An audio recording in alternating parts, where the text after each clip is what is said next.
Hello friends, हमारी CDP की series में आज हमारा टॉपिक रहने वाला है अधिगम क्षमता।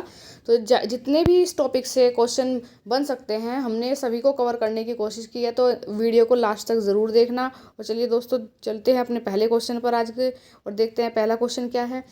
पहला क्वेश्चन है, कक्षा 4 का एक छात्र मौखिक रूप से सभी प्रश्नों के सही उत्तर देता है, लेकिन पढ़ने और लिखने में लगातार कठिनाई होती है। शिक्षक का सबसे उचित निष्कर्ष क्या होगा। तो क्वेश्चन में कहा गया है, एक छात्र है कक्षा 4 का, वो अगर क्लास में ओरल टेस्ट होता है या टीचर कुछ मौखिक पूछता है तो उसका उत्तर वो अच्छी प्रकार से देता है, लेकिन उसको पढ़ने में और लिखने में कठिनाई होती है। मतलब वो पढ़ने में और लिखने में कठिनाई अनुभव करता है। तो शिक्षक किस निष्कर्ष पर पहुंचेगा उसको देखकर कि क्या छात्र कमज़ोर है। अगर छात्र कमज़ोर होगा तो वो ओरल भी आंसर नहीं दे पाएगा। क्या छात्र अनुशासनहीन है? नहीं, छात्र अनुशासनहीन भी नहीं है। छात्र पढ़ाई में रुचि नहीं रखता। अगर छात्र पढ़ाई में रुचि नहीं रखेगा तो वो ओरली कैसे आंसर दे पाएगा। तो यहाँ पर ऑप्शन नंबर बी सही हो जाएगा कि जो छात्र है वह विशिष्ट अधिगम क्षमता वाला छात्र है। मतलब उसके अंदर विशिष्ट अधिगम क्षमता हो सकती है। उसके अंदर एसएलडी की full form special learning disability. मतलब छात्र कैसा छात्र है? विशिष्ट अधिगम क्षमता वाला छात्र है। तो ऑप्शन नंबर बी हमारा यहाँ पर सही हो जाएगा। चलिए नेक्स्ट क्वेश्चन पर चलते हैं। नेक्स्ट क्वेश्चन में पूछा है, एक छात्र गणित की अवधारणाएं समझता है लेकिन गणनाएं बार बार गलत करता है। यह किस अक्षमता का संकेत हो सकता है। एक छात्र है, वो गणित की अवधारणाएं मतलब उनके नियमों को तो अच्छी प्रकार से समझ जाता है, लेकिन जब वो कैलकुलेशन करने जाता है तो वो कैलकुलेशन गलत कर देता है। मान लीजिए 2+1 ऐड करने के बाद आता तो 3 है, उसने 4 लिख दिया। तो उसको ये तो पता है कि 2+1 कौन सी अवधारणा है, एडिशन वाला है, मतलब एडिशन वाला क्वेश्चन है, हमको इसको प्लस करना है। अवधारणा तो वो समझ गया, नियम तो वो समझ गया, लेकिन उसको मतलब 3 लिखने के बजाय 4 लिख दिया, तो मतलब वो गणनाएं गलत करता है। ये किस अधिगम क्षमता का संकेत हो सकता है। क्या ये डिस्ग्राफिया है? तो डिस्ग्राफिया में तो बच्चे के अंदर लेखन संबंधित विकार होता है। क्या ये डिस्कैलकुलिया है? डिस्कैलकुलिया में क्या होता है, बच्चा गणित संबंधी विकार करता है। तो यहाँ पर यही पूछा है कि जब बच्चा गणना करने में बार बार गलती करता है। ऑप्शन नंबर जो सी है डिसलेक्सिया, इसमें बच्चा पढ़ने संबंधित गलती करता है, तो ये पठन विकार है। और एडीएचडी में बच्चा बहुत हाइपर एक्टिव होता है, तो यहाँ पर ये भी ऑप्शन नहीं होगा। तो ऑप्शन नंबर बी हमारा सही हो जाएगा, बच्चे के अंदर डिस्कैलकुलिया अधिगम क्षमता है। चलिए नेक्स्ट क्वेश्चन पर चलते हैं। नेक्स्ट क्वेश्चन में पूछा है, यदि किसी छात्र को डिसलेक्सिया है तो वह मुख्यतः किस क्षेत्र में कठिनाई अनुभव करेगा। एक छात्र है, उसके अंदर अधिगम अक्षमता है जिसको हम डिसलेक्सिया बोलते हैं, तो वो किस क्षेत्र में किस क्षेत्र में कठिनाई अनुभव करेगा। क्या वह गणितीय तर्क नहीं कर पाएगा। तो गणितीय तर्क तो हमें अभी पीछे पढ़ के आए हैं कि अगर बच्चे अंदर गणित संबंधित विकार है, मतलब गणनाएं नहीं कर पाता सही प्रकार से, तो उसके अंदर डिसकैलकुलिया हो जाएगा। क्या उसमें सुनने संबंधित विकार है? नहीं। क्या उसमें चलने फिरने संबंधित विकार है? चलने फिरने संबंधित विकार तो लोकोमोटर डिसेबिलिटी वाले बच्चे के अंदर होता है। तो डिसलेक्सिया में क्या होता है, पढ़ने और शब्दों को पहचानने में कठिनाई होती है। तो जो बच्चा शब्दों को अच्छी प्रकार से पढ़ नहीं सकता है, शब्दों को अच्छी प्रकार से पहचान नहीं पाता है, उसके अंदर क्या होता है, डिसलेक्सिया। मतलब ये पठन संबंधित एक विकार होता है। ये एक पठन संबंधित विकार होता है जिसको हम डिसलेक्सिया बोलते हैं। तो ऑप्शन नंबर बी हमारा यहाँ पर सही हो जाएगा। ऑप्शन नंबर बी यहाँ पर क्या हो जाएगा, हमारा ऑप्शन नंबर बी हमारा सही हो जाएगा। चलिए नेक्स्ट क्वेश्चन पर चलते हैं। नेक्स्ट क्वेश्चन में पूछा है, समावेशी कक्षा में अधिगम अक्षमता वाले छात्र की सहायता का सबसे प्रभावी तरीका क्या होगा। एक समावेशी कक्षा है जिसमें सभी प्रकार के बच्चे रहते हैं। समावेशी कक्षा हमने कल जितनी हमारी जिस कल की वीडियो में जितने भी हमारे क्वेश्चन थे वो सब किससे संबंधित थे, समावेशी कक्षा पर आधारित क्वेश्चन हमने कल की वीडियो में कराए थे। अगर आपने वो वीडियो नहीं देखी तो आप प्लेलिस्ट में जाकर, मेरे चैनल पर प्लेलिस्ट में जाकर वो वीडियो देख सकते हैं।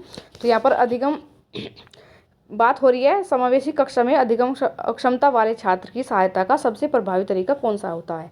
तो हम जानते हैं जो समावेशी कक्षा होती है उसमें सभी तरह का बच्चा होता है, गिफ्टेड भी होता है, स्पेशल भी होता है, CWSN बच्चा भी होता है, मतलब सब तरह के बच्चे हमारी समावेशी कक्षा में होते हैं। तो उसमें पूछा है कि एक छात्र की सहायता, जो अधिगम अक्षमता वाला छात्र है उसकी सहायता किस प्रकार से करी जा सकती है। तो उसे अलग बैठा दिया जाए कि ये अधिगम अक्षमता वाला छात्र है, इसको अलग बैठा दो। तो क्या हम उसकी सहायता कर रहे हैं? हम तो उसकी ट्रबल मतलब उसकी मुसीबत को और ज़्यादा बढ़ा रहे हैं।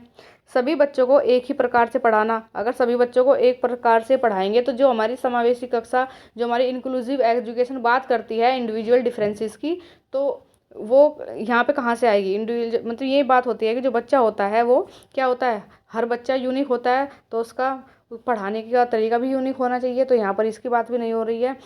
ऑप्शन नंबर सी है बहुसंवेदी शिक्षण विधि अपनाना, मतलब मल्टी सेंसरी, जितने भी हमारे मल्टी सेंसरी टीचिंग मटेरियल होते हैं उनको अपनाना। मान लीजिए कोई बच्चा देख नहीं सकता तो उसको स्पर्श करने वाली मटेरियल उपलब्ध कराना चाहिए। कोई बच्चा देख सकता है, सुन नहीं सकता, तो उसको मतलब चित्रों के माध्यम से समझाना चाहिए। ठीक है, कोई बच्चा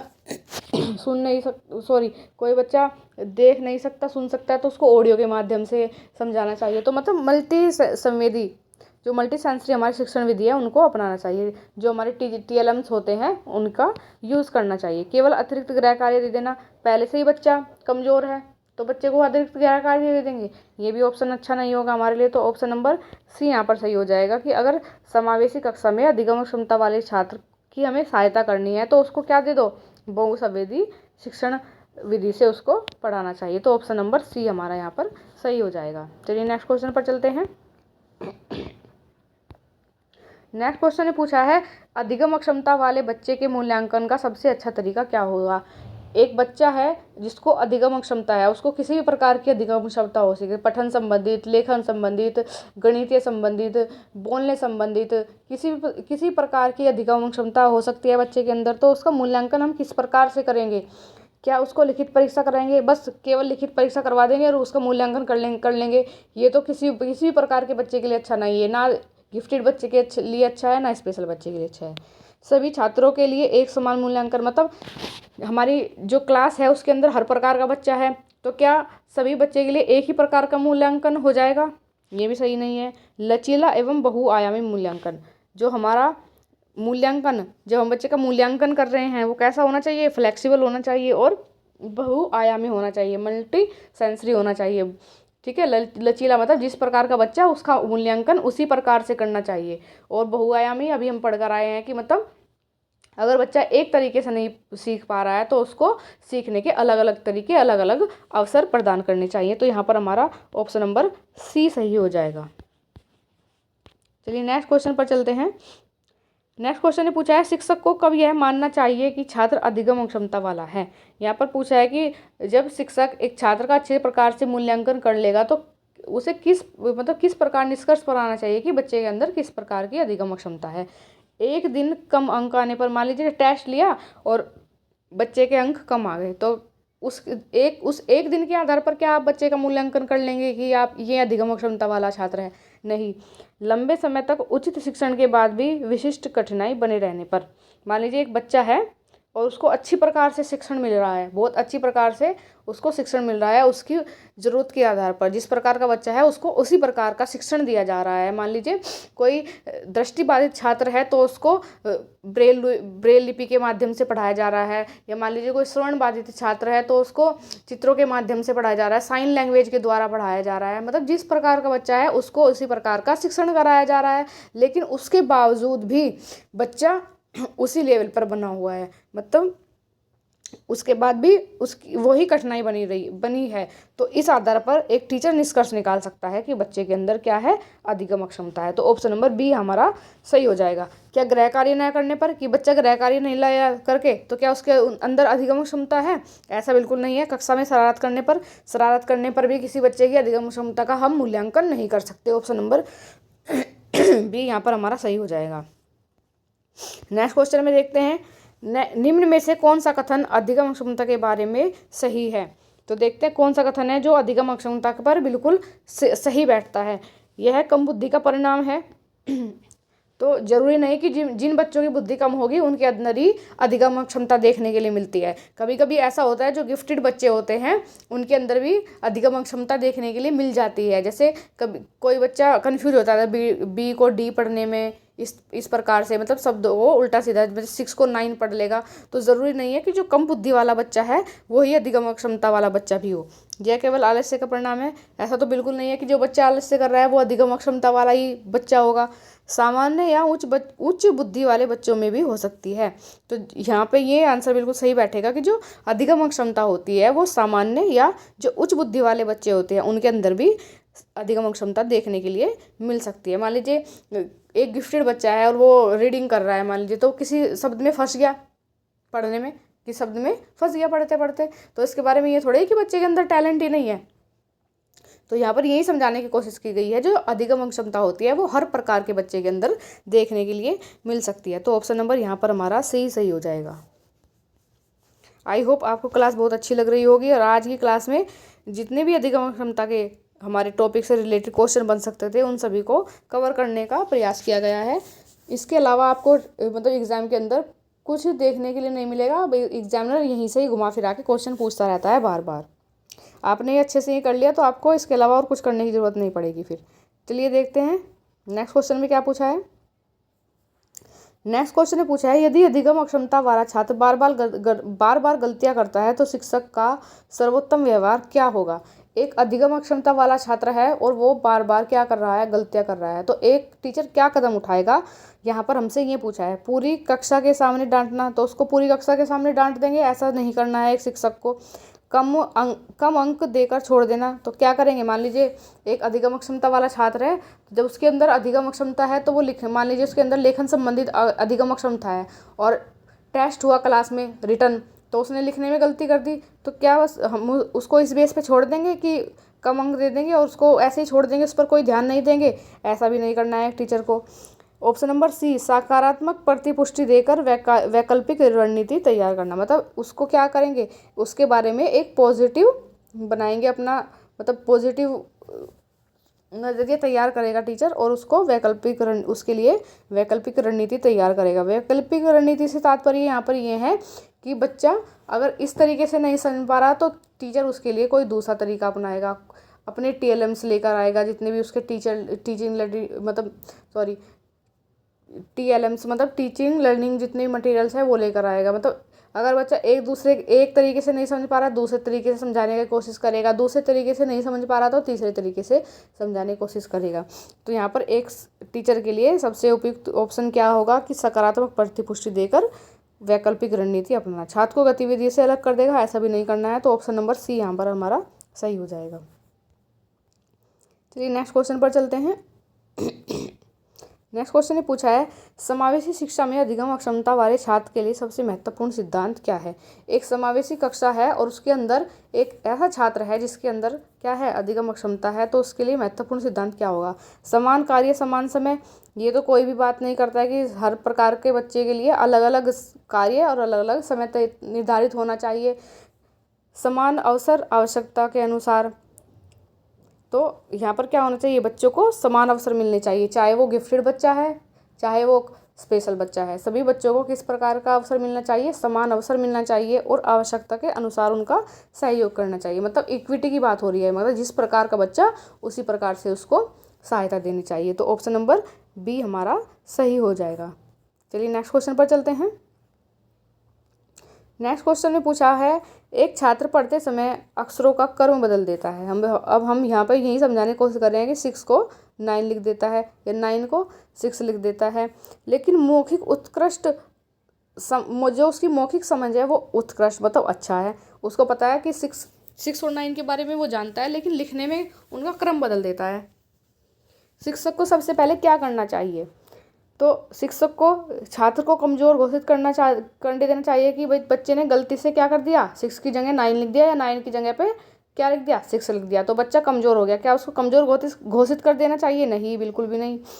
अभिभावक को केवल डांटने की सलाह देनी चाहिए। बच्चे तो अभिभावक को बुलाइए और कहिए कि देखिए कल टेस्ट हुआ था, आपके बच्चे ने क्या किया, 6 की जगह पर 9 लिख दिया, 9 की जगह पर 6 लिख दिया, तो क्या आप ऐसा करेंगे कि अभिभावक को बुलाएंगे और बच्चे को डांटने के लिए कहेंगे, ऐसा तो बिल्कुल भी नहीं करना है। नंबर सी, छात्र की विस्तृत शैक्षिक जांच करना और उपयुक्त सहयोग देना, मतलब छात्र की क्या करेंगे, विस्तृत मतलब विस्तार पूर्वक जितने भी उसकी शैक्षिक जांच है वो करेंगे और उसको फिर क्या करेंगे, उसके बाद उपयुक्त सहयोग देंगे इक्विटी के अनुसार, उसके अनुसार मतलब जिस बच्चे के अंदर जिस प्रकार की क्षमता है उसी प्रकार उसको सहयोग देंगे, उसी प्रकार उसको मदद देंगे। तो ऑप्शन नंबर सी यहाँ पर हमारा सही हो जाएगा। चलिए नेक्स्ट क्वेश्चन पर चलते हैं। नेक्स्ट क्वेश्चन है, समावेशी कक्षा में एक छात्र व्हील चेयर का उपयोग करता है, शिक्षक को सबसे पहले क्या सुनिश्चित करना चाहिए।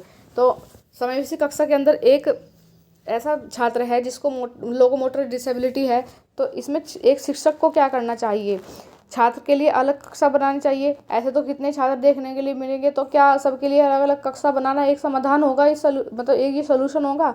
नहीं, केवल सहपाठियों पर की सहायता पर निर्भर रहना चाहिए कि बस उसको छोड़, कुछ बच्चे जैसे उसके पास बैठते हो उनको कह दिया जाए कि इसका ध्यान रखना, ये कहीं इधर उधर आए जाए, जैसे शौच के लिए पानी वानी पीने के लिए इधर उधर आए जाए तो इसका ध्यान रखना, केवल उनके ऊपर छोड़ देना चाहिए। ऐसा बिल्कुल नहीं करना है। जिम्मेदारी किसकी बनती है?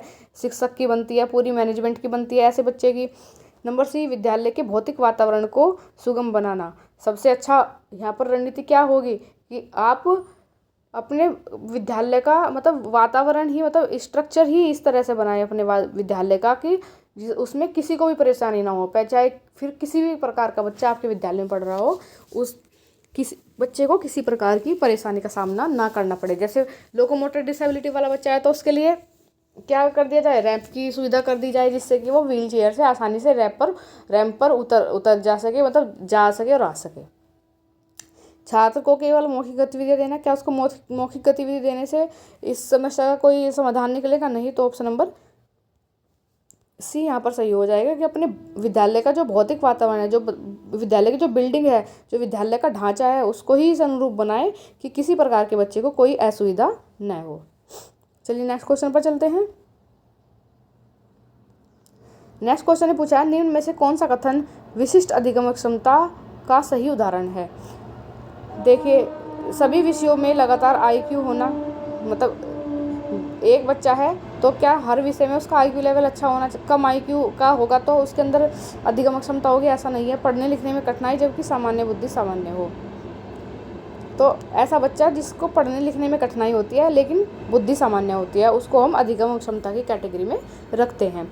सुनने की क्षमता का पूर्ण अभाव, मान लीजिए कोई बच्चा है और वो पूर्ण रूप से नहीं सुन पाता तो उसको भी स्पेशल अधिगम क्षमता में नहीं रखेंगे। चलने फिरने वाली कठिनाई में रखेंगे। तो निम्नलिखित में से विशिष्ट अधिगम क्षमता का सही उदाहरण क्या है कि पढ़ने लिखने में कठिनाई लेकिन सामान्य बुद्धि वाला छात्र जो होगा वो किस उसमें आएगा, स्पेसिफिक लर्निंग डिसेबिलिटी, SLD, जो अभी हम पढ़ के आए हैं, SLD का सही उदाहरण। तो SLD का सही उदाहरण क्या है, बच्चे के अंदर पढ़ने लिखने में तो कठिनाई है लेकिन बच्चे की बुद्धि क्या है, सामान्य है। तो ऑप्शन नंबर बी यहाँ पर हमारा सही हो जाएगा। चलिए नेक्स्ट क्वेश्चन पर चलते हैं। एक दृष्टिबाधित छात्र विज्ञान की कक्षा में भाग लेना चाहता है, सबसे उपयुक्त शिक्षण रणनीति क्या होगी। तो एक दृष्टिबाधित छात्र है जो देख नहीं पाता और वो क्या करना चाहता है, विज्ञान की कक्षा में भाग लेना चाहता है, तो इसके लिए क्या रणनीति अपनानी चाहिए। केवल व्याख्यान देना चाहिए कि बस उसको केवल व्याख्यान दे दो, क्या ये उचित रणनीति होगी उस बच्चे के लिए? नहीं। छात्र को प्रयोगशाला से बाहर रखना, अगर आप छात्र को प्रयोगशाला से बाहर रख दोगे तो फिर वो पार्टिसिपेट किस प्रकार से कर पाएगा। स्पर्श आधारित सामग्री और मौखिक विवरण का उपयोग करना, ये सबसे उपयुक्त ऑप्शन हो जाएगा कि उसके लिए किस प्रकार की सामग्री उपलब्ध कराई जाए। स्पर्श, क्योंकि जो बच्चे दृष्टिबाधित होते हैं वो स्पर्श करके या सुन के ही चीज़ों को अच्छी प्रकार से समझ सकते हैं, तो स्पष्ट आधारित सामग्री का प्रयोग करना चाहिए। और मौखिक विवरण, क्योंकि मौखिक विवरण बताना चाहिए, मतलब मौखिक विवरण देना चाहिए उस बच्चे को, क्योंकि वो देख कर तो समझ नहीं सकता लेकिन सुनकर वो अच्छी प्रकार से समझ सकता है। केवल लिखित नोट्स देना, तो अगर आप उसको लिखित नोट्स दे दोगे तो वो क्या करेगा उन नोट्स का, क्या वो देख सकता है कि वो देख कर उनको याद करेगा या समझ पाएगा। तो सबसे उपयुक्त ऑप्शन यहाँ पर क्या हो जाएगा, स्पर्श आधारित सामग्री और मौखिक विवरण का उपयोग करना, ऑप्शन नंबर सी सही हो जाएगा। चलिए नेक्स्ट क्वेश्चन पर चलते हैं। नेक्स्ट क्वेश्चन ने पूछा है, निम्न में से किस छात्र को CWSN child with special need की श्रेणी में नहीं रखा जाएगा। पूछा है कि किस बच्चे को CWSN की कैटेगरी में नहीं रखा जाएगा। लोकोमोटर दिव्यांगता वाला छात्र, तो जो लोकोमोटर दिव्यांगता वाला छात्र है वो तो स्पेशल चाइल्ड की कैटेगरी में आता है। स्वर्ण बाधित छात्र, ये बच्चा भी स्वर्ण का मतलब स्पेशल चाइल्ड की कैटेगरी में आता है। विशिष्ट अधिगम क्षमता वाला छात्र, ये बच्चा भी स्पेशल नीड वाली कैटेगरी में आएगा। लेकिन सामान्य विकास वाला छात्र, एक ऐसा छात्र जो अच्छी प्रकार से देख पाता है, अच्छी प्रकार से सुन पाता है, अच्छी प्रकार से चल सकता है, तो क्या हम उसको CWSN की कैटेगरी में रखेंगे? नहीं। तो यहाँ पर ऑप्शन नंबर डी सही हो जाएगा कि समान विकास वाला छात्र CWSN की कैटेगरी में नहीं रखा जाएगा। चलिए नेक्स्ट क्वेश्चन पर चलते हैं। नेक्स्ट क्वेश्चन ने पूछा है समावेशी शिक्षा का मूल उद्देश्य क्या है? तो हम सभी जानते हैं समावेशी शिक्षा का मूल उद्देश्य क्या है। सभी छात्र अच्छी प्रकार से पढ़े। अब उनमें सभी छात्र से मतलब यहाँ पर गिफ्टेड, स्पेशल, CWSN, एवरेज सभी प्रकार के छात्र आ जाते हैं। लोकोमोटर डिसेबिलिटी वाले छात्र आ जाते हैं, डिसलेक्सिया वाले छात्र आ जाते हैं, डिसकैलकुलिया वाले छात्र आ जाते हैं, ADHD वाले छात्र आ जाते हैं, ऑटिज्म वाले छात्र आ जाते हैं। तो सभी छात्र से मतलब यहाँ पर इस कैटेगरी इन बच्चों से होता है। तो इसका मूल उद्देश्य क्या है, आइए देखते हैं। विशेष आवश्यकता वाले बच्चों को अलग विद्यालय में पढ़ाना, ऐसा तो इंक्लूसिव एजुकेशन बात ही नहीं करती है। सभी बच्चों को समान अवसर और सहभागिता प्रदान करता है। ये हमारा समावेशी शिक्षा का मूल उद्देश्य होता है कि सभी बच्चों को समान अवसर मिलने चाहिए और सहभागिता। केवल प्रतिभाशाली बच्चों पर ध्यान देना नहीं, केवल परीक्षा परिणाम बढ़ाना नहीं। तो ऑप्शन नंबर बी यहाँ पर हमारा सही हो जाएगा, सभी बच्चों को समान अवसर मिलने चाहिए। चलिए नेक्स्ट क्वेश्चन पर चलते हैं। एक छात्र लिखने में कठिनाई अनुभव करता है लेकिन मौखिक उत्तर बहुत अच्छे से देता है, शिक्षक का उचित निर्णय क्या होगा? देखिए ये क्वेश्चन हम पहले कर चुके हैं, लेकिन पहले आंसर अलग था, इस बार आंसर अलग होगा क्योंकि क्वेश्चन को घुमा घुमा के पूछता रहता है एग्जामिनर। एक छात्र मतलब लिखने में कठिनाई होती है उसको, तो जो लिखने में कठिनाई वाला छात्र होगा उसको क्या होगा? डिसलेक्सिया होगा, डिसग्राफिया होगा। अब यहाँ पे ये पूछा है कि छात्र लिखने में कठिनाई अनुभव करता है, मौखिक उत्तर बहुत अच्छे से देता है, तो क्या वो शिक्षक क्या करेगा? तो उसको कम अंक दे देगा? नहीं। छात्र को परीक्षा से वंचित करेगा? क्यों भाई वंचित क्यों करेगा जब वो मौखिक उत्तर अच्छे से दे पा रहा है? वैकल्पिक मूल्यांकन अपनाना, उसके लिए क्या करेगा? अल्टरनेटिव असेसमेंट अपनाएगा, मतलब उसको दूसरे तरीके से उसका टेस्ट या उसका पेपर लेने का कोशिश करेगा। केवल लिखने का समय अधिक अभ्यास कराएगा ऐसा भी नहीं है। तो ऐसे बच्चे के साथ क्या करना चाहिए? वैकल्पिक मूल्यांकन मतलब विधि अपनानी चाहिए, मतलब अलग अलग प्रकार के। एक बच्चा एक प्रकार से नहीं कर पा रहा था दूसरे प्रकार से कर सकता है। ऑप्शन नंबर बी यहाँ पर सही हो जाएगा। बी, सी पे टिक लग गया, बी। चलिए नेक्स्ट क्वेश्चन पर चलते हैं। नेक्स्ट क्वेश्चन है लोकोमोटर दिव्यांगता वाले छात्र के लिए सबसे उपयुक्त व्यवस्था कौन सी है? ऊपरी मंजिल पर कक्षा देना, एक तो पहले से बच्चे के अंदर लोकोमोटर डिसेबिलिटी है, आप उसको ऊपरी मंजिल पर कक्षा दे देंगे, तो क्या ऐसा करना चाहिए? नहीं। रैंप और सुलभ बैठने की व्यवस्था करना, तो उसके लिए क्या? रैंप और बैठने की अच्छी प्रकार से व्यवस्था होनी चाहिए। खेल गतिविधि से बाहर रखना चाहिए, ऐसा नहीं है, और उसे घर पर पढ़ने की सलाह देनी चाहिए, ऐसा भी नहीं है। तो ऑप्शन नंबर बी हमारा सही हो जाएगा, बच्चे के लिए रैंप और सुलभ बैठने की व्यवस्था करनी चाहिए। नेक्स्ट क्वेश्चन है समावेशी कक्षा में शिक्षक की सबसे महत्वपूर्ण भूमिका क्या होती है? केवल पाठ्यक्रम पूरा करवाना नहीं, सभी विद्यार्थियों की व्यक्तिगत आवश्यकताओं के अनुसार शिक्षण कराना, ये एक शिक्षक की महत्वपूर्ण भूमिका होती है कि जिस प्रकार का बच्चा उसको उसकी आवश्यकता के अनुसार शिक्षण कराना। तो ऑप्शन नंबर बी यहाँ पर हमारा सही हो जाएगा। चलिए नेक्स्ट क्वेश्चन पर चलते हैं। नेक्स्ट क्वेश्चन पूछा है यदि किसी छात्र को ADHD है तो शिक्षक को क्या करना चाहिए? ADHD में क्या बच्चा होता है? बच्चा हाइपर एक्टिव होता है, एक जगह टिक कर नहीं बैठता है, तो शिक्षक को क्या करना चाहिए? उसे अनुशासनहीन मानकर दंड देना चाहिए? नहीं। छोटे छोटे कार्य देने चाहिए और सकारात्मक प्रोत्साहन देना चाहिए। तो बच्चे को क्या करना चाहिए? एक के बाद एक छोटे छोटे उसको कार्य देते रहना चाहिए और उसको पॉजिटिव रेनफोर्समेंट्स देना चाहिए। ठीक है, तो उससे क्या होगा? बच्चे की जो हाइपर एक्टिविटी है उसमें थोड़ी कमी आने की कोशिश की जा सकती है। तो ऑप्शन नंबर बी हमारा सही हो जाएगा। क्या उसे कक्षा से बाहर बैठने के लिए कहना चाहिए? नहीं। उसकी उपेक्षा करनी चाहिए? नहीं। तो ऑप्शन नंबर बी यहाँ पर सही हो जाएगा, उसे छोटे छोटे कार्य देने चाहिए और सकारात्मक प्रोत्साहन देना चाहिए। और आज की क्लास का हमारा लास्ट क्वेश्चन है निम्न में से कौन सा कथन समावेशी शिक्षा के सिद्धांत के अनुरूप है? सभी बच्चों को एक जैसी शिक्षा देनी चाहिए, चाहे उनकी आवश्यकता कुछ भी हो। ऐसा कुछ नहीं है कि उनकी आवश्यकता कुछ भी हो, उनको उनकी आवश्यकता के अनुसार ही शिक्षा देनी चाहिए। प्रत्येक बच्चे की आवश्यकता के अनुसार शिक्षण में आवश्यक परिवर्तन करना चाहिए। यहाँ पर ऑप्शन नंबर बी बिल्कुल सही हो जाएगा। तो दोस्तों आज की क्लास में इतना ही। आई होप आपको आज की क्लास अच्छी लगी होगी। और आज की क्लास में हमने अधिगम अक्षमता से रिलेटेड मोस्टली सभी क्वेश्चन को कवर कर लिया है। अगर आपने वीडियो पूरी देखी है तो आप इससे बाहर आपको मतलब एग्ज़ाम के अंदर कोई क्वेश्चन देखने के लिए नहीं मिलेगा, यहीं से आपको घुमा फिरा के क्वेश्चन दे दिए जाते हैं। तो दोस्तों वीडियो को लाइक करें, शेयर करें, चैनल को सब्सक्राइब करना ना भूलें। मिलते हैं नेक्स्ट वीडियो में, तब तक के लिए धन्यवाद।